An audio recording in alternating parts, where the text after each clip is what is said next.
جب ہم اپنے گھر سے باہر نکلتے ہیں، کسی سے روٹی یا مدد مانگتے ہیں تو لوگ کہتے ہیں کہ ہماری جنسی ضروریات پوری کرو تو مدد کریں گے۔ زندگی کے ابتدائی دنوں میں گزر بسر سیکس ورک سے ہی ہوتا تھا۔ کراچی میں خواجہ سراؤں کے حقوق کی سرگرم کارکن شہزادی رائے ان دنوں سوشل میڈیا پر مسلسل تنقید اور حقارت کا نشانہ بنی ہوئی ہیں۔ شہزادی رائے پر پچھلے دنوں مبینہ طور پر حملے کی بھی کوشش کی گئی تھی، جس کے الزام میں گلشن اقبال پولیس نے ایک شخص کو گرفتار بھی کیا تھا۔ شہزادی رائے کی پیدائش کراچی میں ہوئی اور ان کا تعلق ایک سندھی خاندان سے ہے۔ شہزادی کے مطابق ان کے خاندان نے ان سے لا تعلقی کا اظہار کیا ہوا ہے اور وہ 16-17 سال کی عمر میں ہی اپنی فیملی سے الگ ہو گئی تھی۔ وہ کہتی ہیں کہ نام نہاد غیرت کے نام پر قتل پاکستان کا ایک اہم مسئلہ ہے۔ یہ صرف عورتوں کا ہی نہیں بلکہ ہمارا بھی مسئلہ ہے۔ ہمیں بھی غیرت کے نام پر مار دیا جاتا ہے۔ اپنے ماضی پر بات کرتے ہوئے شہزادی کا کہنا تھا کہ ہم خواجہ سراؤں کی زندگی کے جو ابتدائی دن ہیں وہ بہت دردناک ہوتے ہیں، اس قدر دردناک کہ ہم اس کو بیان کرتے ہوئے رو پڑتے ہیں۔ میں نے ملازمت سمیت ہر چیز کے لیے جو جدوجہد کی وہ کسی بھی مرد یا عورت کے مقابلے میں کہیں گنا زیادہ تھی۔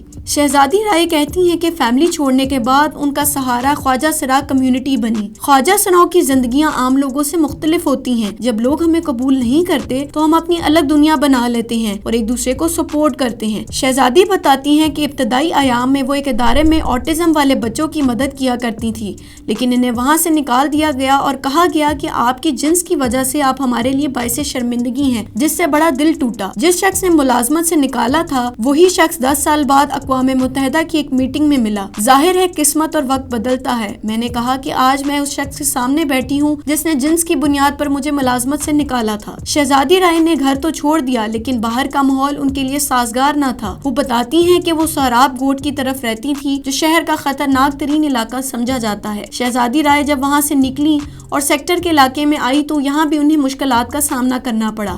سیکٹر انچارج نے میری زندگی کو بہت خراب کیا۔ روزانہ رات کو اس کے سامنے پیش ہونا پڑتا تھا۔ پہلے گھر کا تشدد برداشت کیا، علاقے کا تشدد برداشت کیا، اس کے بعد پھر یہ چیز ہوئی جو میں نے خود سے سوال کیا کہ کیا یہ زندگی ہے؟ کیا میں اس زندگی کے لیے آئی ہوں؟ یہاں سے میں نے ایکٹیویزم شروع کیا اور اس سب کے خلاف آواز اٹھائی۔ اگر کسی خواجہ سرا کو شناختی کارڈ بنوانا ہوتا ہے تو وہ میرے پاس آتا ہے۔ بہت سے خواجہ سرا پڑھنے کی طرف رجحان کر رہے ہیں تو کسی کو یونیورسٹی میں داخلہ چاہیے، میں ان کا رابطہ کرواتی ہوں۔ کسی پر تشدد ہوتا ہے تو مجھ سے رابطہ کرتے ہیں کیونکہ پولیس کی فوکل پرسن میں ہوں۔ میرے پاس اتنے وسائل نہیں ہیں کہ انہیں شیلٹر فراہم کر سکوں۔ ہاں، کچھ عرصے کے لیے اپنے گھر میں پناہ دیتی ہوں جب تک ان کا مسئلہ حل نہ ہو جائے۔ شہزادی رائے نے پچھلے دنوں ایک ویڈیو شیئر کی جس میں دعویٰ کیا گیا کہ ان پر حملے کی کوشش کی گئی ہے۔ صوبائی وزیر شرجیل انعام میمن نے اس کا نوٹس لیا اور مشتبہ شخص کو گرفتار کر لیا گیا۔ شہزادی رائے بتاتی ہیں کہ یہ چوتھا حملہ تھا جس میں لوگ دروازے تک پہنچے۔ شہزادی رائے نے یہ ویڈیو بنا لی اور سوشل میڈیا پر لگا دی تاکہ لوگوں کو پتہ چل سکے کہ انہیں کیسے ہراساں کیا جاتا ہے۔ شہزادی رائے کے مطابق کچھ عرصے بعد یہ شخص اپنے ایک ساتھی کے ساتھ آیا اور اپنے ساتھ تیزاب کی بوتل بھی لایا۔ شہزادی نے بتایا کہ وہ گھر پر موجود نہیں تھی لیکن ان کی ویڈیو بنا لی گئی اور انہوں نے وہ ویڈیو سوشل میڈیا پر ڈال دی، جس کے بعد FIR ہوئی اور اس شخص کو گرفتار کر لیا گیا۔ وہ کہتی ہیں کہ تیزاب کی بوتل لانا مذاق نہیں ہوتا، اگر وہ پھینک دیتے تو کچھ لوگ تو یہی کہتے کہ خواجہ سرا لوگ تو ہوتے ہی ایسے ہیں۔ شہزادی رائے کی ایک اور ویڈیو بھی وائرل ہوئی جو انہوں نے ایئرپورٹ سے ریکارڈ کی تھی، جس میں ان کا دعویٰ تھا کہ ایک ایئر لائن نے انہیں سفر سے روک دیا ہے۔ ایئر لائن سٹاف نے میرا بورڈنگ پاس لیا اور پھاڑ دیا اور مجھے کہا کہ آپ کو اجازت نہیں ہے، آپ کا جینڈر X ہے۔ سینٹ میں جب خواجہ سرا ایکٹ میں ترمیم ہوئی اور جماعت اسلامی سمیت دیگر مذہبی جماعتوں نے اعتراض اٹھائے تو کراچی میں شہزادی رائے کی زیر نگرانی اور زیر قیادت پہلا مورت مارچ نکالا گیا۔ وہ بتاتی ہیں کہ اس مارچ کا اصل مقصد معاشرے میں اپنے لیے جگہ بنانا تھا۔ پاکستان کا حال ہم دیکھیں تو معیشت تباہی کا شکار ہے، ہم ڈیفالٹ کرنے جا رہے ہیں۔ اس صورتحال میں ہماری سیاسی جماعتیں اور پارلیمنٹ انسانی حقوق کی کمیٹی ہم پر تبصرہ کر رہی ہے۔ شہزادی رائے کا کہنا تھا کہ یہاں مذہب کو سیاست کے لیے استعمال کیا جاتا ہے۔ پہلے لبرل خواتین کافر لگتی تھی اور اب ہم خواجہ سرا کافر لگتے ہیں۔ وہ کہتی ہیں کہ میں ایک منظم مہم کے تحت حقارت مہم کی نشانہ بن رہی ہوں، میری کردار کشی کی جاتی ہے، میری ویڈیوز تصاویر سب کو ٹارگٹ کیا جا رہا ہے۔ میں سمجھتی ہوں کہ ایک منظم منصوبے کے تحت یہ کیا جا رہا ہے تاکہ ہم چپ ہو جائیں اور خواجہ سرا حقوق کی بات نہ کر سکیں۔ شہزادی خود کو ایک انقلابی روح قرار دیتی ہیں۔ وہ کہتی ہیں کہ سندھ چھوڑ کر نہیں جانا اور نہ ہی پاکستان چھوڑ کر جاؤں گی، یہاں ہی رہوں گی اور سمجھوتے سے نہیں رہوں گی۔